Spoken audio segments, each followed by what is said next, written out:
I'll show you very quickly some of our latest projects.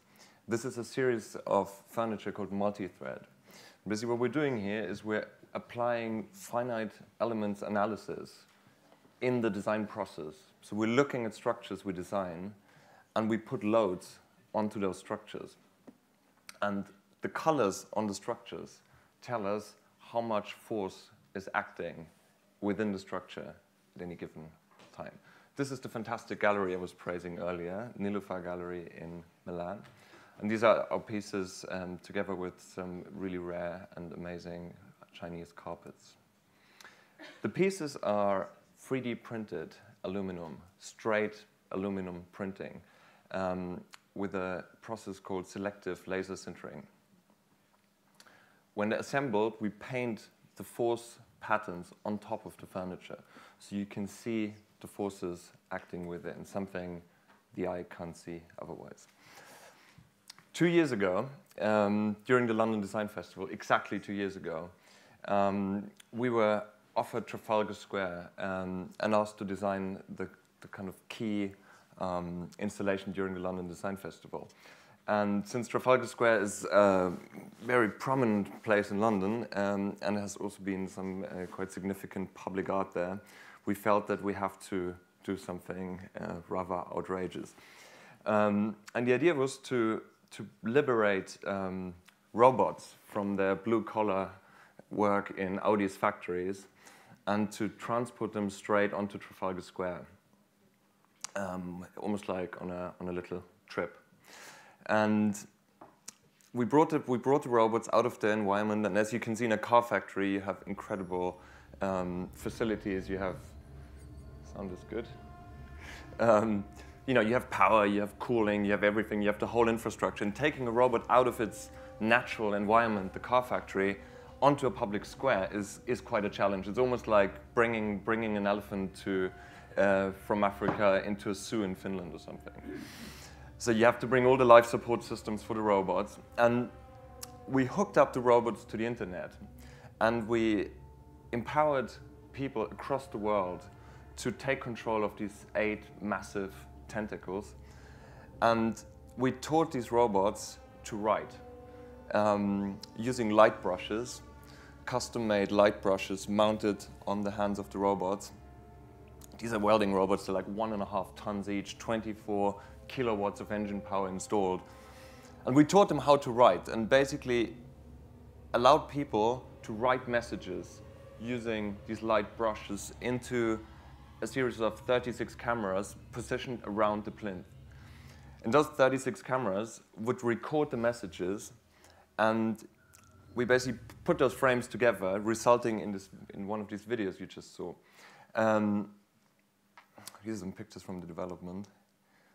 That was the beta test still in the warehouse before going to London, and that's the alphabet. With a lot of help from my great friend Kushai Neymanen, who's sitting right over here from London. So we put this up on Trafalgar Square, and within an hour the servers were fuming and smoking because so many people wanted to leave a trace in Trafalgar Square.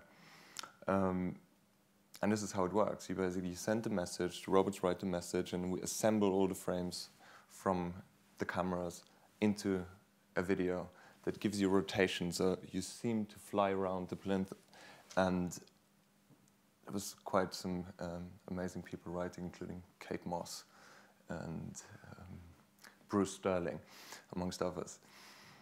And the effect of this installation was quite astonishing. We had 225,000 page views within a couple of hours, 3.4 million Facebook impressions. The Streets produced a music video in front of it. The BBC had the weather forecast in front of it. It really took off. This year, Audi asked us again to do something together, and we basically all thought that it would be amazing to this time involve people in Audi who work on the race cars. Before, without race, we worked with the automation people who do all the industrial automation, kind of robot masters. And this time, we started working with the Leichtbau Zentrum, which is a lightweight design center. And the guys who built these race cars for Le Mans, the most demanding endurance race in the world of motorsports. The guys who built these cars, we sat together with those guys and started looking at the way they deal with data and sensors. And these race cars have a lot of sensors in them, sending back signals to the pit. And that data is analyzed in real time and used to develop these cars.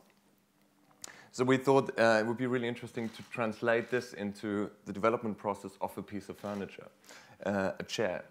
So we built a chair with 96 sensors in it that allowed us to track the forces acting within the chair as people were using it. And we put it out in Milan as a prototype in a public beta test. And this public beta involved 1,500 people sitting on the chair and trying it out. This was in Palazzo Clerici, a fantastic venue in the heart of Milan. And this big data set allowed us, after Milan, in the last couple of months, to optimize the construction of this chair and shed a lot of fat in the build-up of the carbon fiber layers. And this is a couple of images from the testing. And as you can see, as people move, we had a big LED display in front of them, and we would show them in real time the forces they were putting into the structure of the chair. It was quite a fun experience for many, and so we had 1,500 videos, and again, we sent people their videos. So like with Outrace, where we would send the messages back to people, we sent them videos showing their chair experience.